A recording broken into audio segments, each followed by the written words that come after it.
और खाली करवाने के बाद जहां पहले अकबर नगर के नाम पर यहां पे पॉल्यूशन का एक माध्यम बना हुआ था, आज वहां पर भगवान श्री राम के छोटे भाई यहां पर रजिस्ट्री की थी।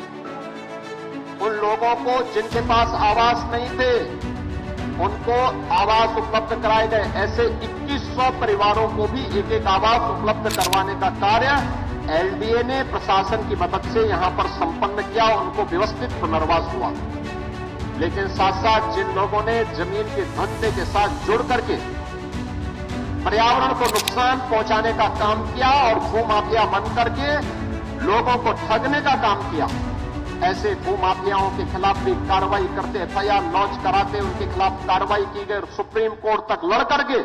और आज यहां पर एक कुकरेल नदी, जो कभी एक नदी हुआ करती थी, आज से 50 साल पहले कुकरेल से एक नदी निकलती हुई गोमती नदी में मिलती थी।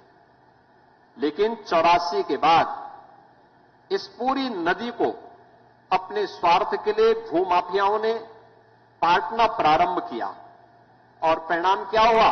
जो कभी नदी थी वह फिर नाला बन गया और फिर वह उन बस्तियों के ड्रेनेज को उड़ेलने का एक माध्यम बन गया। उसने एक नदी को तो मारा ही मारा, लेकिन साथ साथ गोमती नदी को भी प्रदूषित करने का काम किया।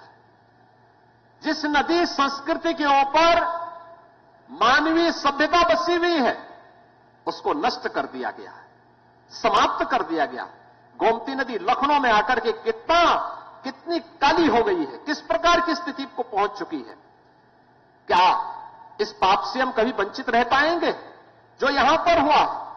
और इसीलिए सरकार ने तय किया कि लखनऊ में आने वाले कोई भी अतिथि हो, कोई भी पर्यटक हो, लखनऊ वासियों के लिए भी, प्रदेशवासियों के लिए भी हम कुकरेल में एक नाइट सफारी की स्थापना करेंगे।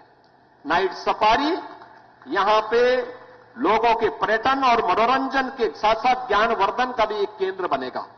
लेकिन साथ साथ इको टूरिज्म के एक बेहतरीन स्पॉट के रूप में हम पूरे कुकरेल क्षेत्र को डेवलप करेंगे।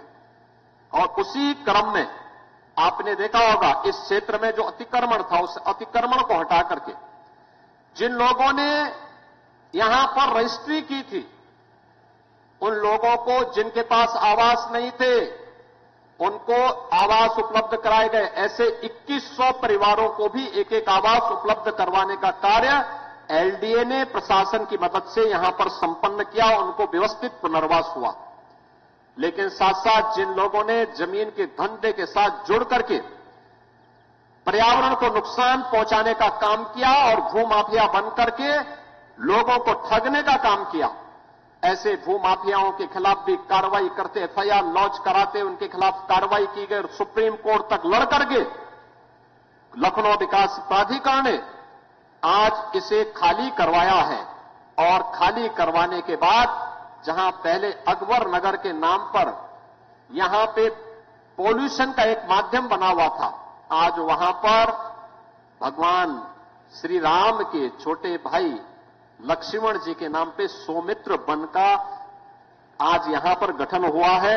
ये जो जितने भी पेड़ लगाए जा रहे हैं ये सौमित्र वन ही हैं, ये सौमित्र वन के ही हो रहे हैं। हरशंकरी के एक वाटिका मुझे भी यहां पे लगाने का अवसर प्राप्त हुआ है। बहनों और भाइयों,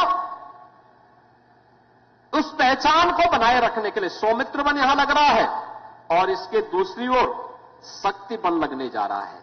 शक्ति वन भी इसलिए, ये शक्ति भारत की नदी संस्कृति को बचाने का माध्यम बनेगा।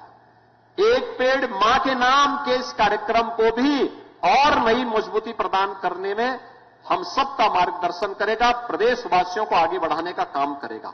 और आज का जो कार्यक्रम जिस स्तर पर सभी लोग इस अभियान के साथ जुड़े हुए हैं, मैं देख रहा हूं हर तबके को, उत्तर प्रदेश सरकार के सभी विभाग, क्या पंचायती राज, क्या ग्राम्य विकास, क्या नगर विकास, क्या पीडब्ल्यूडी, क्या गृह विभाग, क्या सामान्य प्रशासन, क्या स्कूली विभाग, क्या टेक्निकल एजुकेशन, क्या मेडिकल एजुकेशन, सभी विभाग वन विभाग के नेतृत्व में इस कार्यक्रम के साथ लगे हैं। हर जनपद लगा है, प्रदेश सरकार के मंत्रीगण लगे हुए हैं, माननीय सांसद, माननीय विधायकगण इस कार्यक्रम के साथ जुड़े हुए हैं और मैं तो पूरे प्रदेशवासियों का आह्वान करूंगा, हमारे पास पेड़ों की कमी नहीं है।